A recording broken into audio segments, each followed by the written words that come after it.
Good morning students, welcome all of you. आजच्या व्हिडिओमध्ये सर्वांचे सहर्ष स्वागत. जनता हायस्कूल व ज्युनियर कॉलेज शिरोळ.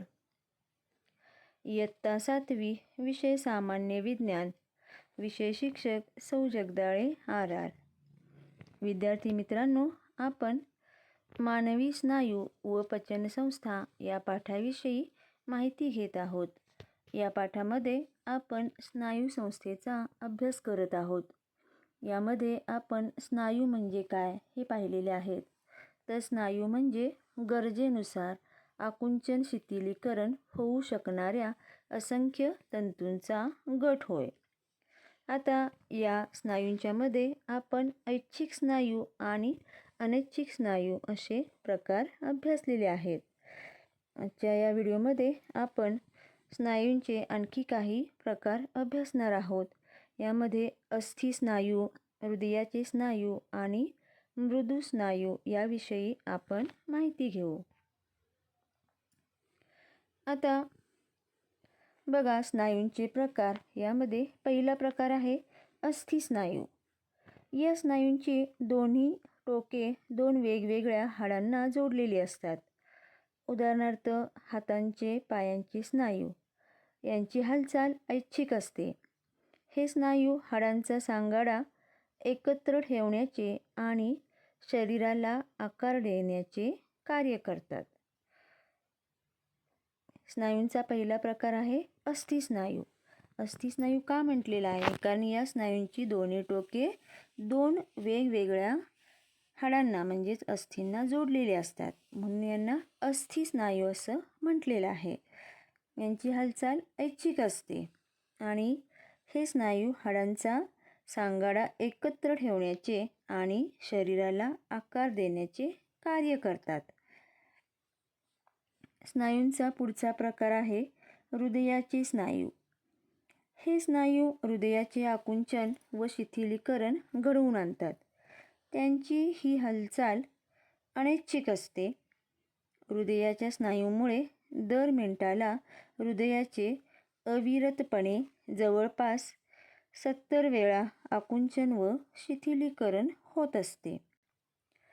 हृदयाचे स्नायू जे आहेत ते हृदयाचे आकुंचन व शिथिलीकरण करत असतात.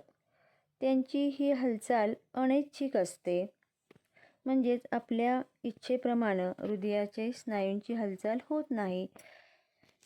तर ही जी हालचाल आहे ती सतत आपल्या शरीरामध्ये होत असतात आणि हे हृदयाचे स्नायू आपल्या हृदयाचे आकुंचन व शिथिलीकरण घडवून आणतात. हृदयाच्या स्नायूमुळे दर मिनिटाला हृदयाचे अविरतपणे जवळपास 70 वेळा आकुंचन व शिथिलीकरण होत असते. स्नायूंचा पुढचा प्रकार आहे मृदू स्नायू. शरीरातील इतर अंतरेंद्रियामध्ये हे स्नायू आढळतात. उदाहरणार्थ जठर, आतडे, रक्तवाहिन्या, गर्भाशय इत्यादींची स्नायू यांची हालचाल अनैच्छिक असते. हालचाल सावकाश आणि आपोआप होणारी असते. या विशेष स्नायूंकडून शरीराची अनेक जीवनावश्यक कार्ये आपल्या नकळत होत असतात. आता हे जे मृदू स्नायू आहेत ते मृदू स्नायू आपल्या शरीरातील इतर अंतरेंद्रियामध्ये आढळतात. म्हणजे जठर, आतडे, रक्तवाहिन्या, गर्भाशय यासारख्या अवयवामध्ये हे स्नायू आढळतात आणि यांची हालचालसुद्धा अनैच्छिक असते. हालचाल सावकाश आणि आपोआप होणारी असते. या विशेष स्नायूंकडून शरीराची अनेक जीवनावश्यक कार्ये आपल्या नकळतपणे होत असतात. अशा प्रकारे स्नायूंचे अस्थि स्नायू, हृदयाचे स्नायू आणि मृदू स्नायू असे 3 प्रकार आहेत.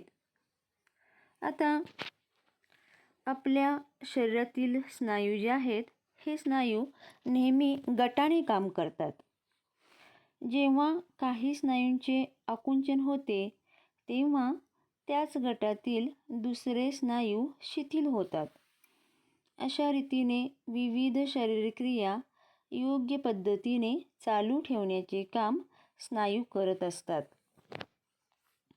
आता आपल्या शरीरातले हे जे स्नायू आहेत ते स्नायू गटाने काम करत असतात. जेव्हा काही स्नायू आकुंचन पावतात तेव्हा त्याच गटातील दुसरे स्नायू शिथिल होत असतात आणि या आकुंचन शिथिलीकरणाच्या क्रियेमुळं विविध शरीरक्रिया योग्य पद्धतीने चालत असतात.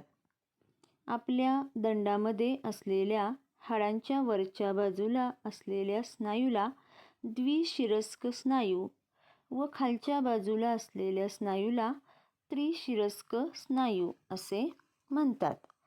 बघा, आपले जे दंड आहेत त्या दंडामध्ये असलेल्या हाडांच्या वरच्या बाजूला जे स्नायू आहेत त्या स्नायूला द्विशिरस्क स्नायू असे म्हणतात आणि खालच्या बाजूला असलेले जे स्नायू आहेत त्यांना त्रिशिरस्क स्नायू असे म्हणतात.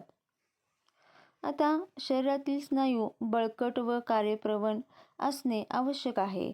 स्नायूंच्या वाढीसाठी व त्यांची झीज भरून येण्यासाठी आपल्या आहारात पुरेसे प्रथिनयुक्त व पिष्टमय पदार्थ असावेत. नियमित व्यायाम करावा, त्यामुळे स्नायू बळकट होतात.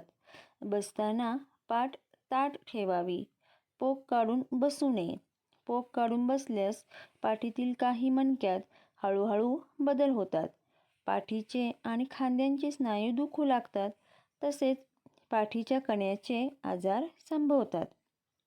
व्यायाम करीत असताना हृदयाच्या स्नायूंची हालचाल जलद होते.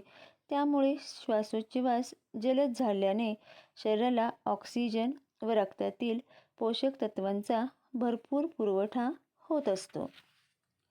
विद्यार्थी मित्रांनो, आता पुढच्या व्हिडिओमध्ये आपण आपल्या पचन संस्थेविषयी माहिती घेणार आहोत.